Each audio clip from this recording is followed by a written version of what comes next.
Welcome to the Silver Screen Podcast. I'm Jared Boomer. And I'm Katie Gainey West. This is a podcast about movies and pop culture. And today we're reviewing another Best Picture nominee. This one is Women Talking, based on a book.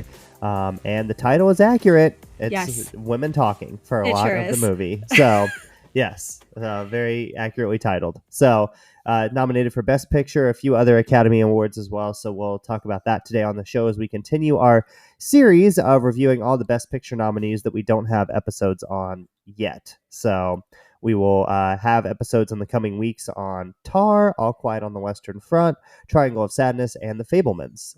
Hoping to get all those to you before the Academy Awards on March 12th. So we have 1 month from today. Yes, it's coming up quickly. Jared, I have so many movies I still have to watch. Wow. So, and to play, but we'll be all right. Yeah, you'll be okay. So you'll get through it. So yeah. First up for news, we don't have a ton today, but the Makeup and Hairstylist Guild Awards were the other night.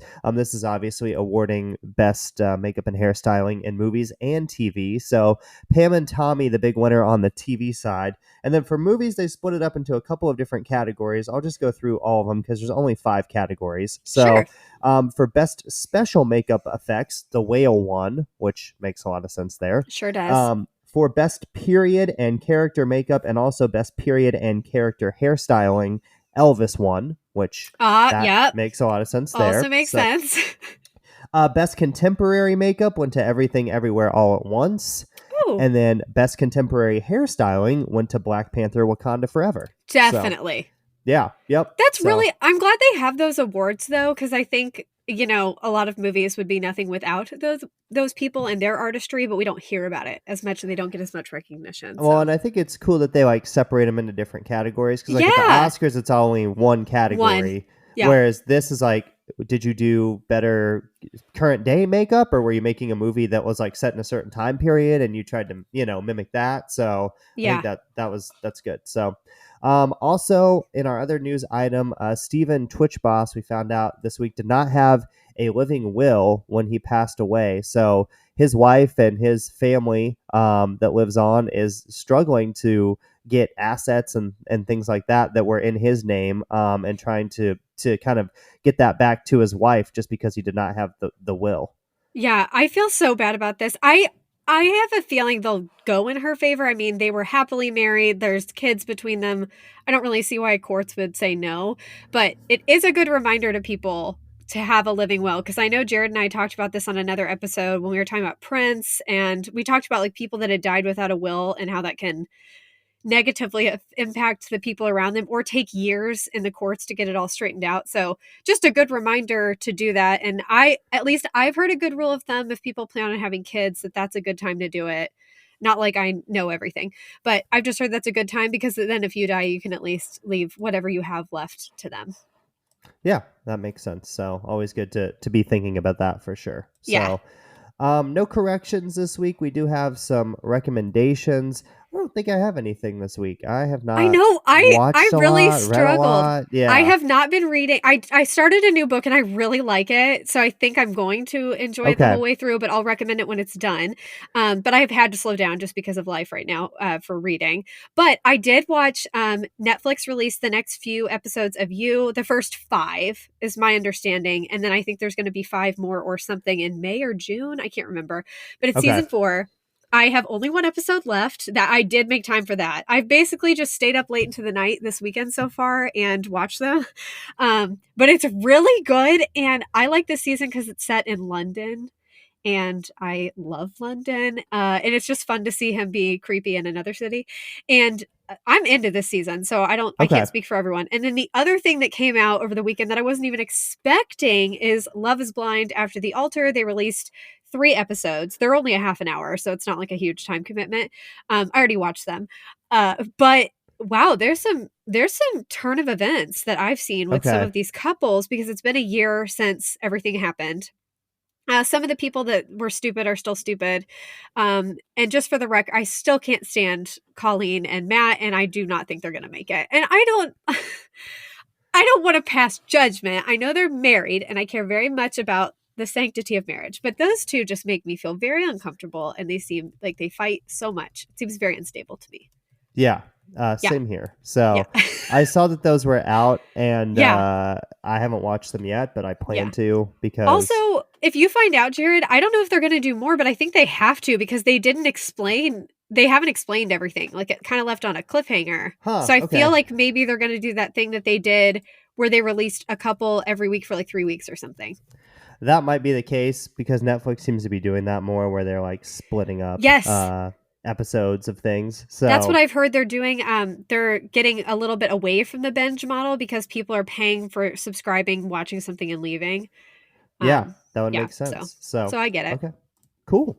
Well, we will move into our review now of Women Talking, released on January 20th of 2023. This movie had a big run through film festivals and things like that before it became a theater release. And I would say of the Best Picture nominees, this is the one that was really not available before the Best Picture nominations came out. Everything else came out a little bit earlier. So this got nominated for Best Picture. I was kind of surprised because it just hadn't been in that many theaters. Yeah. So now that I've seen it, I definitely get why it's in the running. And this was a big surprise for me. I know I've said that about a couple things, but I think this was a movie I just didn't expect to get a lot from and ended up getting a lot from the film. So yeah, I definitely get why it's in there. I have plenty to say about Frances McDormand, though, in this role.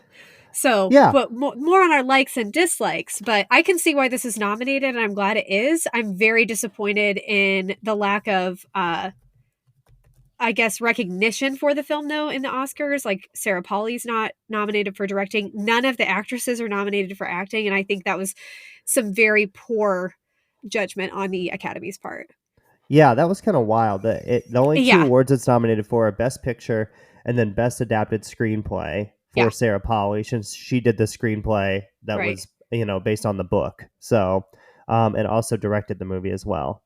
So it's won a couple other awards at other, Critics Association things, but the Oscars, it did not get that many nominations, which was kind of surprising. So I will say... Oh, go ahead. I'm so sorry. At the Alliance of Women Film Journalists, it won Best Director, Best Screenplay, Best Ensemble Cast, and Best Woman Screenwriter. Oh, well, that's great. Yeah, that is kind of cool, which makes sense. I mean, the Alliance of Women Film Journalists would probably more so reward a film about women. So yes, makes sense. I was going to say, if you're interested in this topic, I didn't do a fact versus fiction for this because I actually got a little bit confused about some of the stuff I read. But I did read a really good article, I thought. I have it saved here on my phone. It's Time. It's at time.com. It's called The Harrowing Story Behind Sarah Polley's Buzzy Drama Women Talking. And it talks about what this was actually based on. But it sounds like, so there's a book... and then there was something that really happened. But what I got confused on in this article, and this is probably just because I maybe was kind of distracted while reading it, but I'm a little confused on where it took place. The actual event, which I think was Canada, but then this movie is supposed to take place in Bolivia. Yes. Which I would have also never guessed. I thought this was America when I was watching it. I was like, where is this? Out west? Too, so I thought it was out west or like Pennsylvania. But I was wrong on both counts. But it is an interesting article. And I know that the book is by Miriam Toews, Toews, and she wrote it in 2018. And there were reasons that Sarah Polley changed some of the details. But for the most part, this event happened. That's what I wanted to share. But if you want to read the real story, there it is.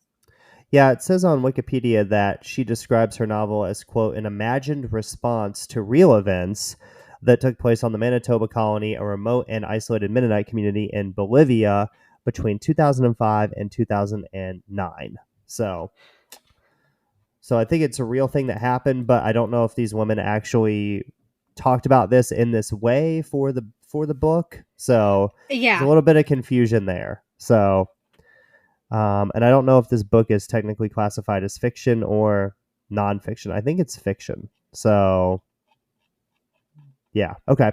So yeah, but it's based on that book though, and then the movie obviously came out. Sarah Polley redid the screenplay for it, and adapted it, and that's what you see in the film. So it's rated PG-13 for sexual assault, mature thematic content, bloody images, and some strong language.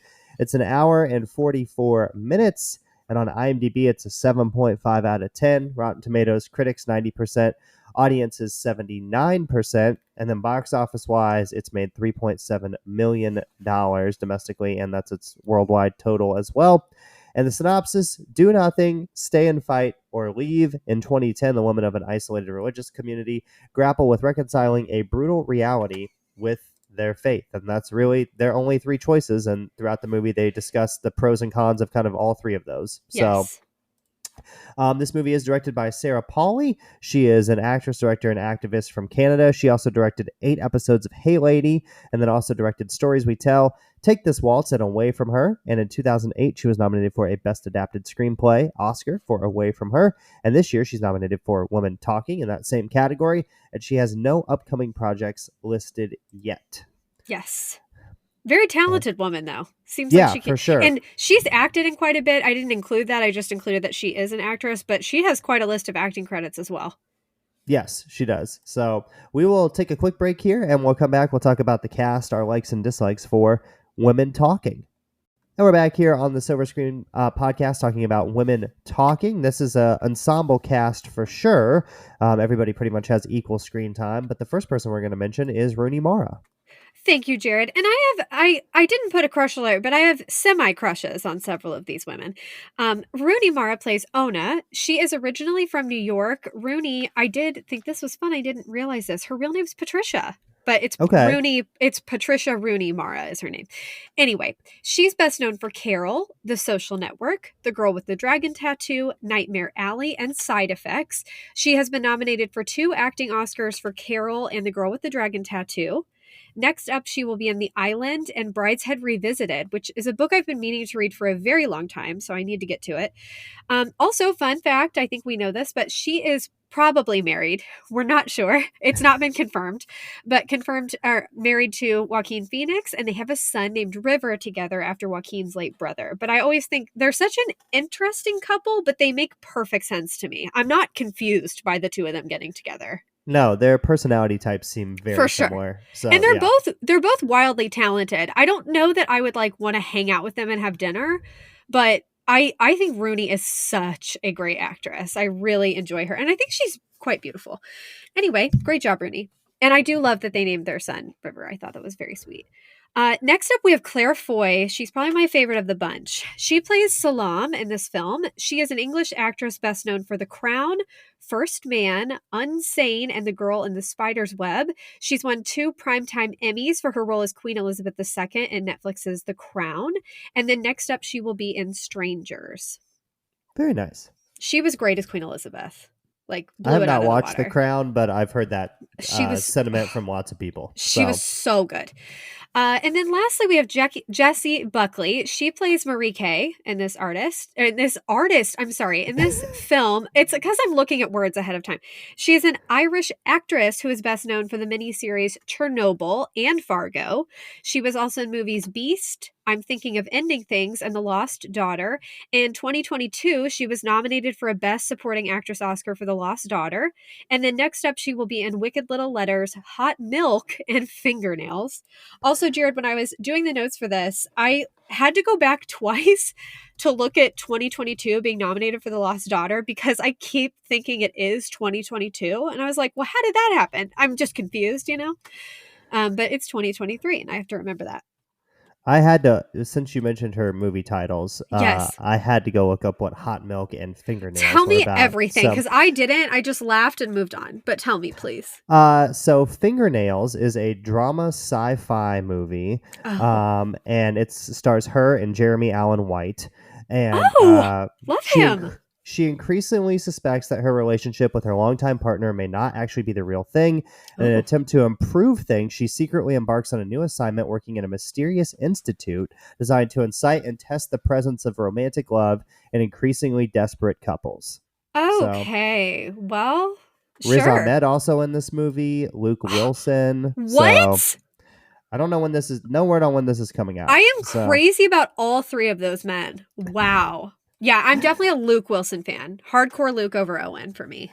And then in the other movie, Hot Milk, this one is with a strange illness, a mother and her daughter embark on a journey to the Spanish coast to find a cure. And along the way, the daughter discovers another reality far from her controlling mother. This one has Jessie Buckley and Fiona Shaw in it. So wow. Okay. Wow. Yeah. So there you go, Jessie Buckley and some interesting projects. I'll look up Wicked Little Letters while you're doing the other ones. Yes, feel free. So we please. hit all three. So please, we need to know. People, inquiring minds want to know. I did want to say this movie has. Well, I always say this, so I'm going to try to switch it up. Let's see. This movie has a great cast, and supporting actors include Frances McDormand, Judith Ivey, Emily Mitchell, Kate Hallett, Liv McNeil, Michelle McLeod, August Winter, and Ben Whishaw. So, Wicked Little Letters is a mystery movie, and when people in Littlehampton start receiving scandalous and obscene letters, suspicion immediately falls on Fiery Rose, who might lose the custody of her daughter. A group of women set out to solve the mystery. Jessie Buckley plays Rose, and Olivia Colman also in that movie. So, well, we love Olivia Colman. So. Olivia Colman. She's one of the greats, you know. She really is. So and she's just going to get better and better too. Yeah, she's crushing it. She's one of those people too that seems just insanely likable. Like if you met her, I feel like she'd befriend anyone. Can I also, let's just sidebar. We're doing so well on our just time today. One of my favorite, I think, living actors right now is white Jamie Lee Curtis. I have been watching so many little snippets of interviews with her. She, the other day, I'm not going to get the quote exactly right, and I'll kind of like bleep myself because this is kid friendly. But she was talking about how fortunate she feels to be nominated for an Oscar for the first time in her life at her age, because she's in her 60s. Yeah. And she said, I've made my living doing horror films and selling yogurt that makes you poop. She used the other word, poop.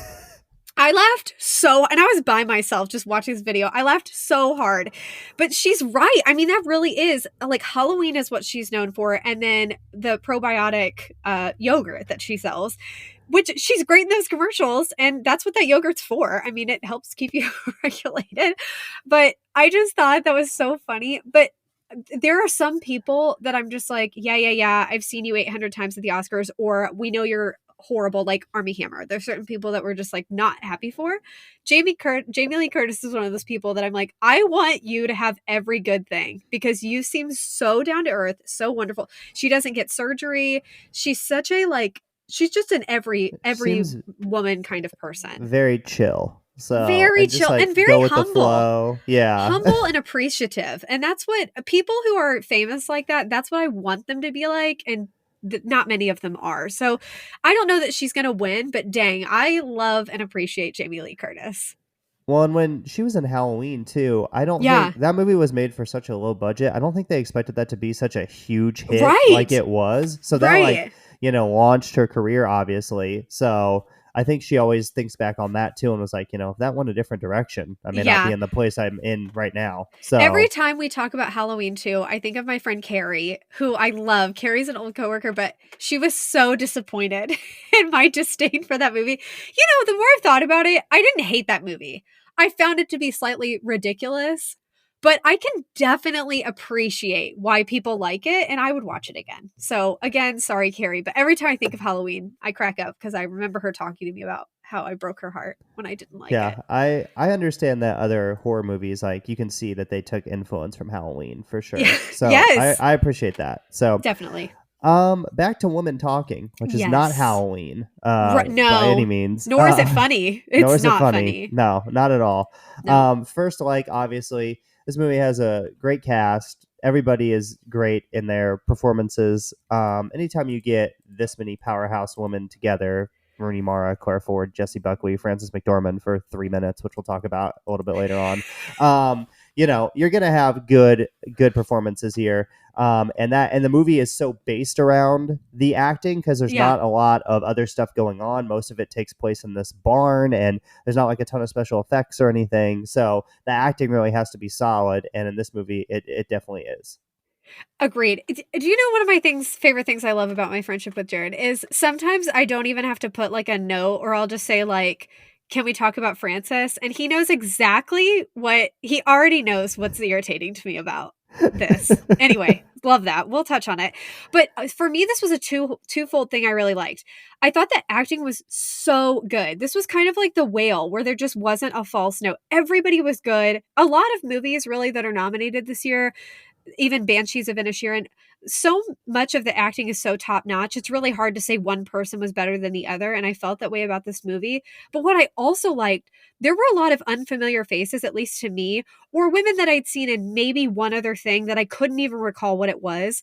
And they were all so good. And I also thought the people, the younger children and the young adults in this film also did a great job. I was just impressed across the board over the acting and the cast that they assembled of both really familiar faces and some unfamiliar.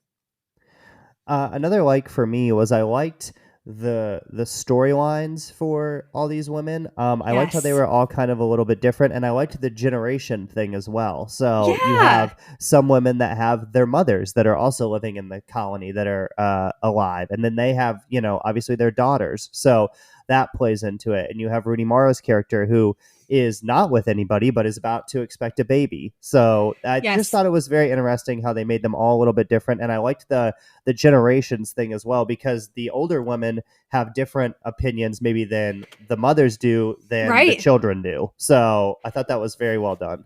That's a great point. Also, I forgot, we probably should do definite trigger warning for sexual assault in this film. So if you are unprepared for that or don't want to hear that in this, we're going to talk about it. And it's hard, again, as in most films, not to talk about spoilers. So if you're wanting to wait to watch the movie first, now's the time to get out. But that's a great point, Jared, because the dynamics between the different generations I also found very interesting, especially with the oldest generation, like the ones that had daughters and granddaughters at this place or grandchildren, because I was thinking, I wonder how they're feeling knowing that they were raped and knowing that children came of those rapes.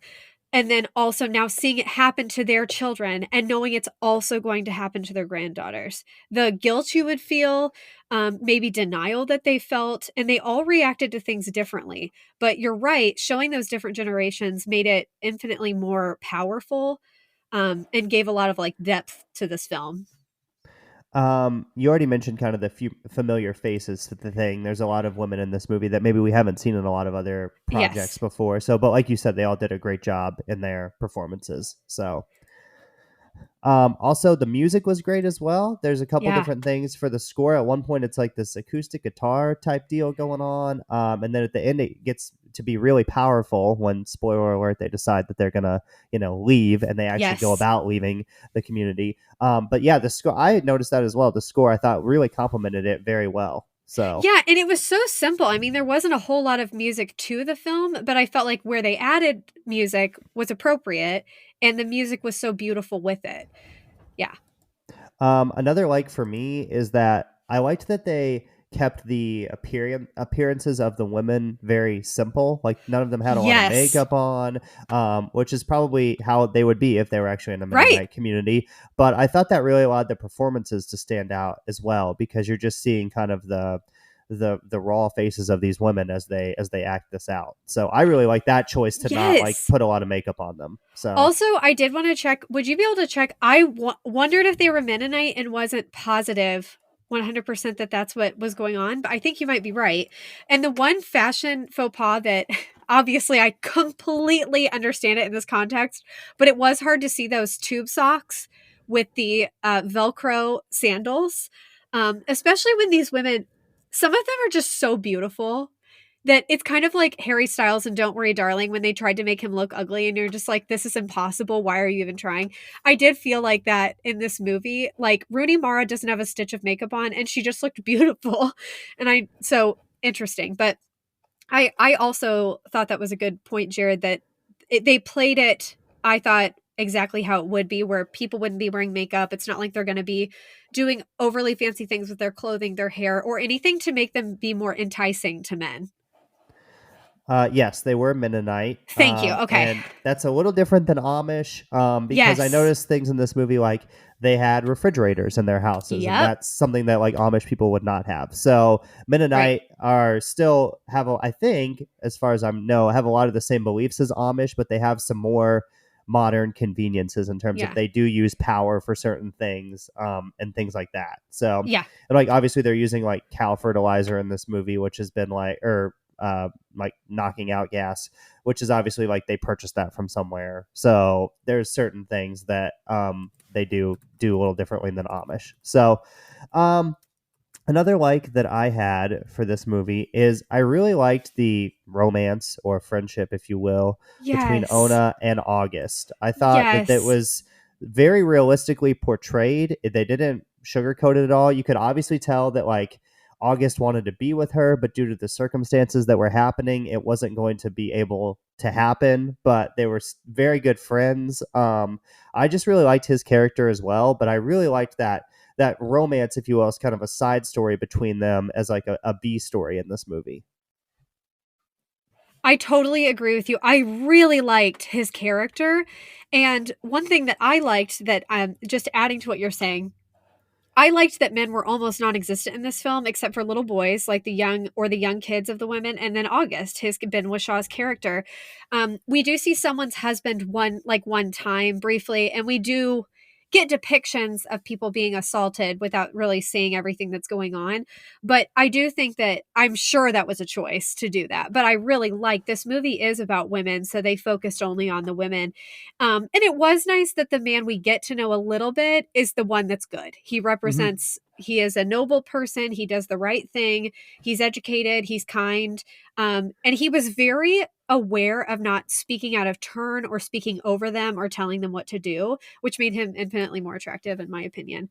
So I really liked that.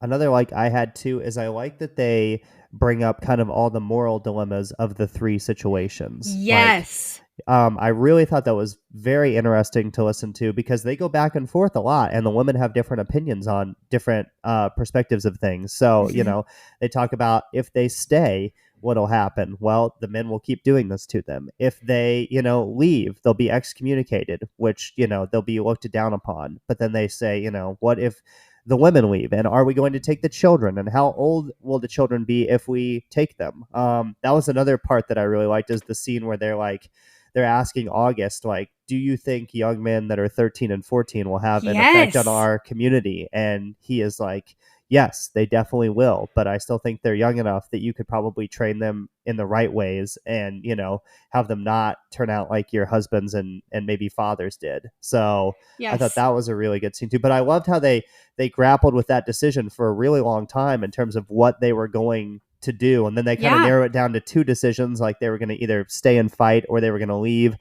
then they finally decided that they're going to leave. But I really liked how that process played out in the movie. Same. And the young men, I like that the women even wondered, you know, well, if they are of at least sexual age or thinking of those kinds of things, can they be, I don't want to say altered or fixed, I mean like mentally basically, and morally, can we teach change? them? Can we teach them how to treat women and all of that and how to deal with sexual situations and things?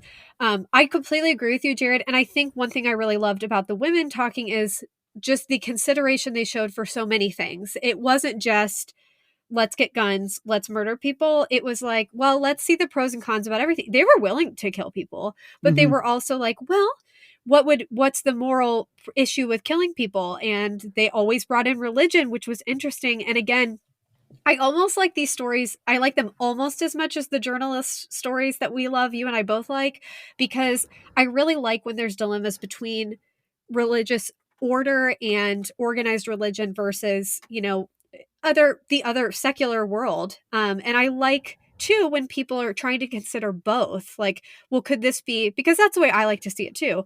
Well, could you follow this guidance and this rule and this law of God or whatever? But also we're in the 21st century in this, you know, I just thought that was so interesting. So really well said by you. Another like for you that was not a like for me is I wondered when I typed this if you would feel the same. The filter they put on this is like a sepia tone type thing. Yeah. And I thought it was hard. So like normally if you do that, you might use it for like flashbacks or something, but they use it throughout the whole movie. And that was one of my few dislikes, is that I thought with that being on there the whole time, it was hard to tell, like, are we in present day? Are we flashing back to something that happened earlier? Especially when they are in like the children are in the field with that one character. I forget her name, that has decided she's not going to talk anymore, and decided she actually identifies as a yes, man. So I forget too. I do forget. My bad. Yeah, but I thought that was the only time that I was like, is this present day or is this a flashback? This is kind of odd. So, but it seems like you did like the filter. I did, but is that your last? Is this the last like? Because this actually leads into a dislike of mine. Yeah, I think that's my last like. Instead of we've already talked about it a little bit, but just and you put it in the notes too. The topic of the film is really interesting. I feel like you don't see a lot of movies made about this particular thing, so that was very interesting to me. But yeah, that was my final like before dislikes. So the person that played who you're talking about is named August Winter, which is fun, and August Winter plays Melvin. Yes, that's who. Yep. So my like was that I liked the. Well, it leads into a dislike. I liked the filter they used because things like seeing blood, if they had, I couldn't tell sometimes, honestly, if they had a miscarriage or if they were bleeding from a rape or if they had given birth and were just left there to deal with whatever their body, the trauma they'd gone through. But I found that really interesting that sometimes you're like, I don't even know what just happened here. But the blood, I forget what film. We talked about another film where this happened where I liked that you couldn't quite tell because of the colors, how graphic it was. Man, why can't I think of what it was? Emancipation, maybe? Oh, yeah. You're absolutely right. It made it less... It still cuts you to the core because you're so bothered by the content, but you don't really need the graphic. Like, it's already graphic enough in your brain. Like, your brain's developing worse stories than actually seeing all the blood and gore. So I really liked that. But my dislike is exactly what you said. And I forgot to type this earlier, but this is definitely something that bothered me. I had a very hard time understanding the location and time period of this film. And that bothered me because I do think a film I would probably give 100% to is one where I can answer all the questions: who, what, when, where, why, like what's motivating these people, what's the conflict, where is this, what time period, all of that. And those are two major things I didn't know in this film by the end.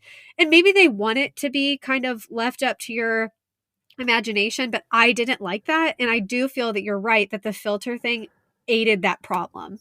Yeah, I think I did finally figure out the time period, but it took me a while. When it first started, I thought, okay, is this like the 1800s, 1900s? Where are we? And then we cut to a shot of one of their houses and they have a refrigerator. So I'm like, okay, well, probably at least the 40s, 50s, 60s, maybe. So we're moving up a little bit. And then the part I finally figured it out was when that pickup truck comes down the road and says, come out to be counted in the 2010 census. Yeah. And the song that was playing was obviously not from 2010, but we knew it had to be past whatever time period that song came out. Yeah, but I'm with you. That was the only time I had any context for like, oh, I guess. I didn't even, good job picking up on the fridge and stuff. I saw those things, but I didn't think about it. But yeah. But then I thought when they did say it was set in 2010, that really gave me like a sense of shock almost. That was like, wow, this is not that old. Like this was, occurred 13 years ago or whatever. This is when this movie's set. So that really kind of snaps you into reality a little bit more, saying like, this is definitely still going on today in Mennonite and Amish communities. So, well, and also since we didn't know the time period for most of it and we didn't know where it was, I was also confused by the laws and stuff. Like these people were going to trial, but I was like, where and with whom? Yeah, that part was messy. Yeah, they didn't really explain that. Yes, I didn't love that. So I would say in general, this not knowing the time period and stuff led to a lot of questions that I would have liked answered, which made it a little bit less likable for me as a film. Two other dislikes. Katie has personal biases out for Jessie Buckley and Frances McDormand. So they're very different. Yeah. So you don't like Jessie Buckley and anything? I think she's a very talented actress. I think in the few things I've seen her in, she's playing the same person. She's always going to be, I don't want to use the B word. I don't like to call women that. But as a descriptor, that's what she plays. And it'd be cool to see her not do that. And I do know that some of the purpose of her character is unlikable. Like you have to have someone that grinds your gears.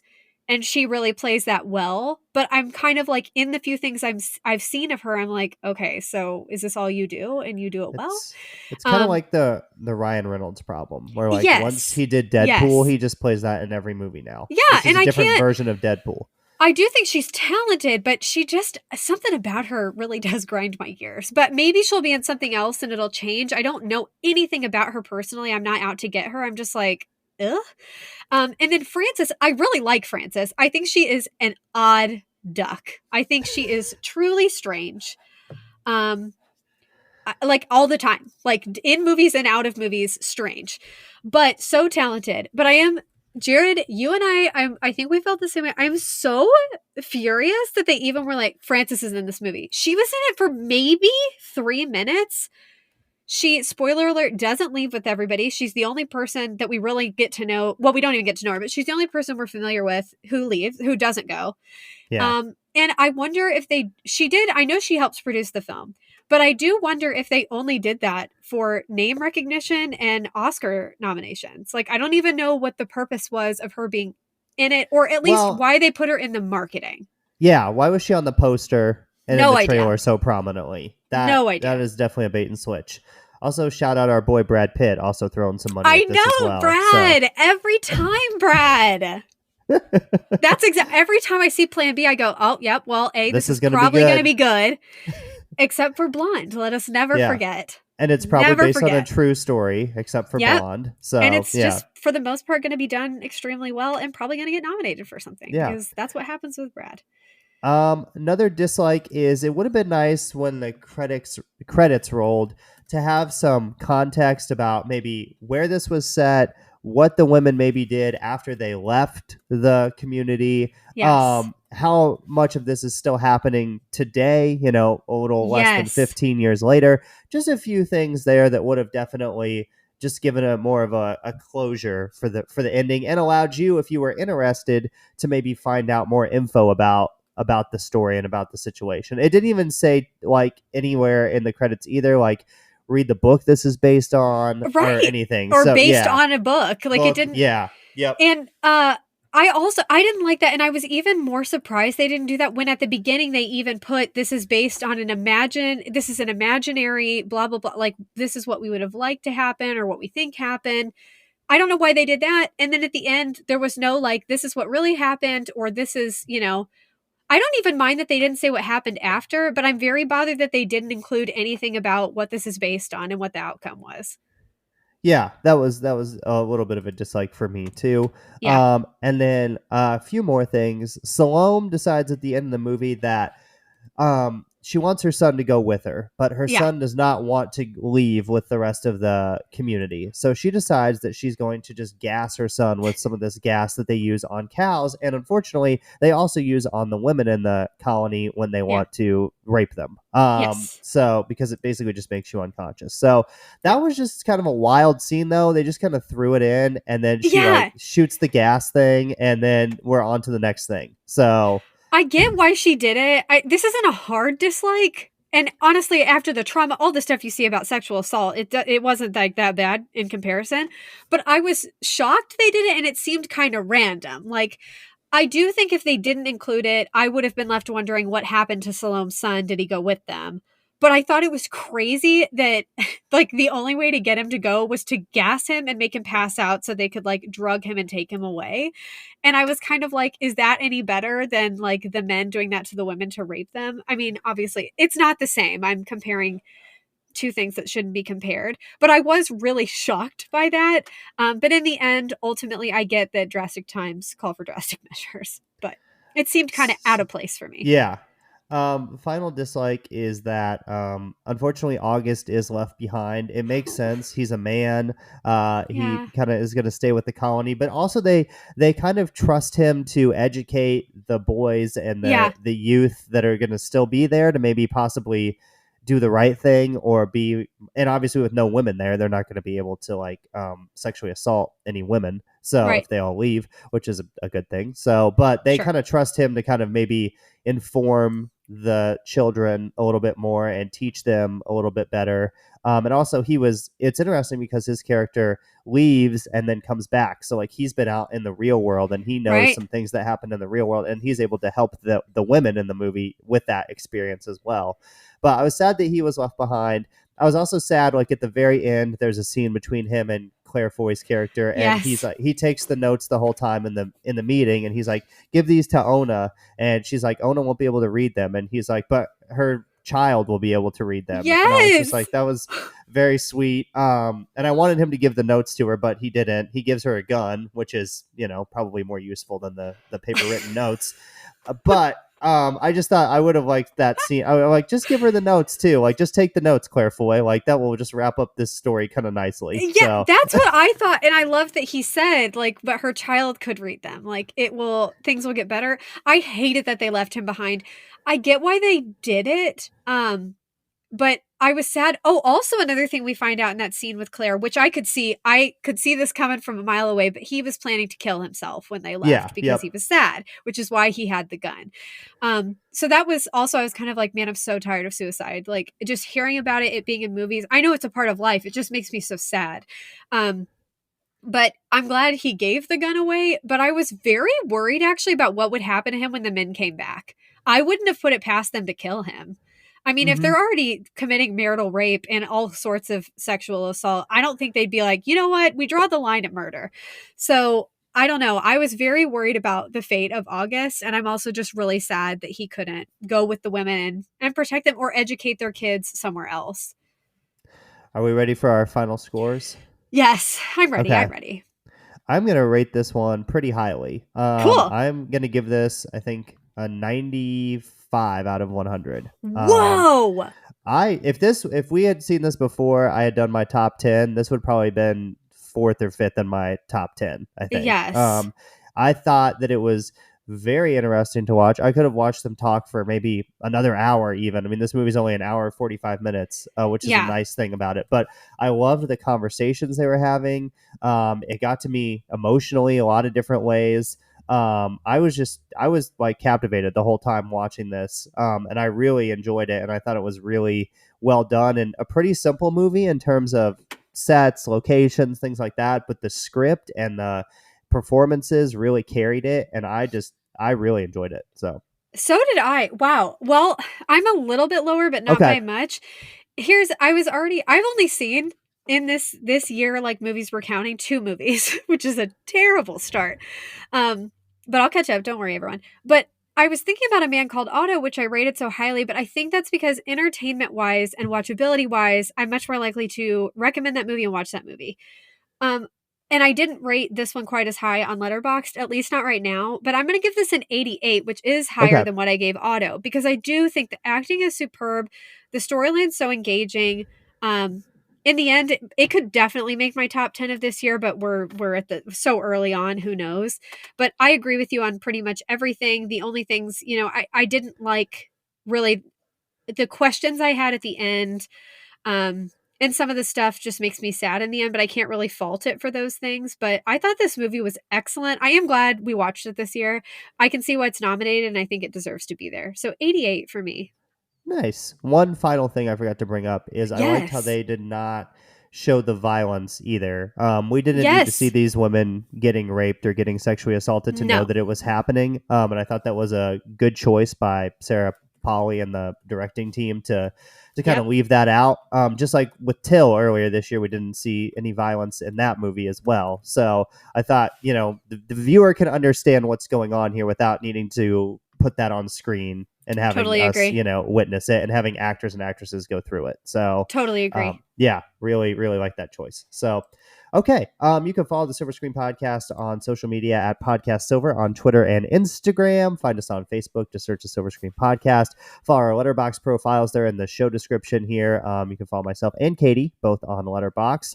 And then on our next episode of the show, we are going to be reviewing Tar. Cate Blanchett plays a award-winning composer, and that's pretty much the movie. So how does she go about that? How does she deal with that and the pressures and how living up to expectations and all this stuff. So it's a Cate Blanchett masterclass once again. Of course. So, but I mean, I've already seen it. I'm not as highly on it as I am this movie. I'll be interested to hear your thoughts on what you think about. It's also 3 hours long. No, it's not. It is, yeah. Why is this happening? I don't have time for this. And we're taking a quick break because of me. I am in a play and it's show week, so we are actually going to have a week off. So sorry, there will be a slight delay, everyone. It's totally my fault, but we're going to come back with 2 episodes for you. So get excited. Yes. But Tar will be our first. Tar and All Quiet on the Western Front coming up. So yes, but we'll get them all done before the Oscars for you. We sure will. So that'll be our next episode reviewing Tar. Until next time, we'd like to thank the Academy.